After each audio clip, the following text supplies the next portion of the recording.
Les branchés de voitures de sport ont manifesté aujourd'hui leur mécontentement. Vous les avez peut-être croisés ce matin puisqu'ils étaient près d'une centaine à s'être dirigés en convoi serré vers Paihoro. Une opération escargot pour dénoncer notamment la volonté du ministère de l'Environnement de faire cesser les compétitions de run sur la piste de Papeari, car dans un courrier adressé à l'IJSPF, les voitures seraient beaucoup plus bruyantes que les motocross.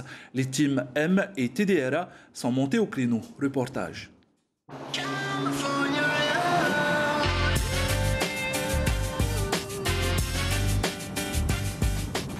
Quoi de plus pénible pour un automobiliste que de devoir patienter dans un long convoi de véhicules?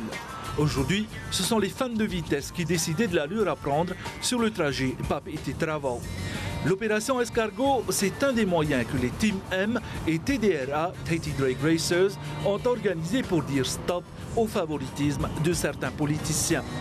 Le problème est simple, ces accros du run n'auraient plus l'autorisation d'utiliser la piste de Paihoro pour se livrer à leur passe-temps favori. Le ministère de l'Environnement aurait notifié les JSPF, organisme en charge du site, de faire cesser les runs car les voitures modifiées seraient beaucoup plus bruyantes que les motocross. Les automobilistes n'en reviennent pas. Disons que les motos ont l'autorisation de rouler. Donc on ne sait pas trop pourquoi, parce que nous en fait on a le sentiment profond de faire moins de bruit que les motos avec nos voitures qui sont en fait des voitures de série, hein. C'est-à-dire que les voitures de run sont des voitures qui sont très peu modifiées, qui sont proches en fait de leur état d'origine. On ne remet pas en cause les dires des administrations. Simplement si on n'est pas aux normes, ça n'engage pas notre propre responsabilité. C'est-à-dire qu'ici c'est une installation classée. On comprend déjà pas très bien comment une installation financée avec des deniers publics peut être construite en dehors des normes. Donc ça déjà ça nous échappe. Ensuite nous, notre fer de lance c'est le sport automobile. On veut courir, on veut concourir en fait, on veut amener les jeunes de la route vers la piste et en fait on est prêt à écouter toutes les propositions. Pourtant, les riverains ne voient pas vraiment de différence entre le vacarme d'une compétition de motocross et celui d'un run automobile. Non, pas du tout. C'est plutôt les visiteurs qui dérangent par rapport à la musique, quand ils mettent à fond la musique. Et pour les motos, c'est pas le bruit, c'est plus la poussière, c'est tout. Qu'importe, c'est la même chose, moi je dirais. Mais par rapport au bruit, bon ben les voitures modifiées, que ça soit une moto modifiée, je pense qu'ils ont le même décibel. Aujourd'hui, la piste de run est presque à l'abandon. Elle sert encore de parking aux visiteurs ou encore aux associations de motocross. Daniel Bufto, Yorana. Yorana.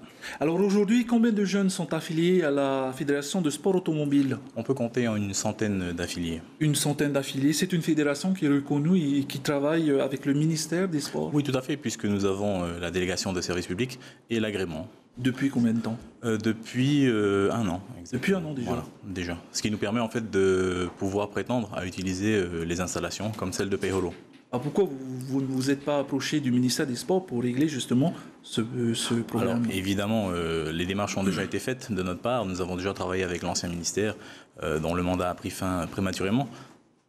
Alors, vous nous dites qu'un courrier a été transmis à l'IJSPF par le ministère de l'Environnement. Il est transmis à quelle date en fait? Il a été transmis en fait en fin de l'année dernière, le 17 décembre exactement. C'est-à-dire bien avant le changement de gouvernement? Oui, tout à fait. Alors, la dernière compétition que vous avez organisée, c'était à quelle date? C'était le 28 novembre 2010. En fait, c'est la seule compétition de l'année 2010. Et depuis, voilà. Plus rien? Plus rien. Quelle est votre analyse de la situation? En fait, on pense qu'il y a une confusion, en réalité, entre les voitures et les motos, parce que comme disait la riveraine à propos de l'organisation des runs, en fait, l'année dernière, il faut savoir qu'on n'a fait qu'une seule compétition. Une seule. Voilà. Donc, quand après on nous dit que des plaintes ont été déposées, que des choses ont été dites, en fait, selon lesquelles on aurait organisé volontairement les runs de manière, quand la campagne de mesures s'est faite le 28 novembre, pour effectuer justement ces mesures de bruit, on nous aurait en fait dit qu'on avait artificiellement organisé des runs avec un niveau sonore en dessous. Or, c'est la seule fois qu'on s'est produit sur Payholo, donc on ne voit pas comment c'est possible. Vous vous êtes rendu sur la piste aujourd'hui. Quel a été votre sentiment une fois sur place? C'est triste en fait, parce que cette installation qui a été financée avec des deniers publics et qui a certainement coûté des sommes conséquentes est à l'abandon, tout simplement. C'est-à-dire que d'un côté, on a une installation qui est à l'abandon. D'un autre côté, on a des jeunes qui sont prêts à courir. Nous, on dit il faut les réunir. Il faut les réunir. Alors, aujourd'hui, vous dites que c'est une installation qui n'est pas aux normes.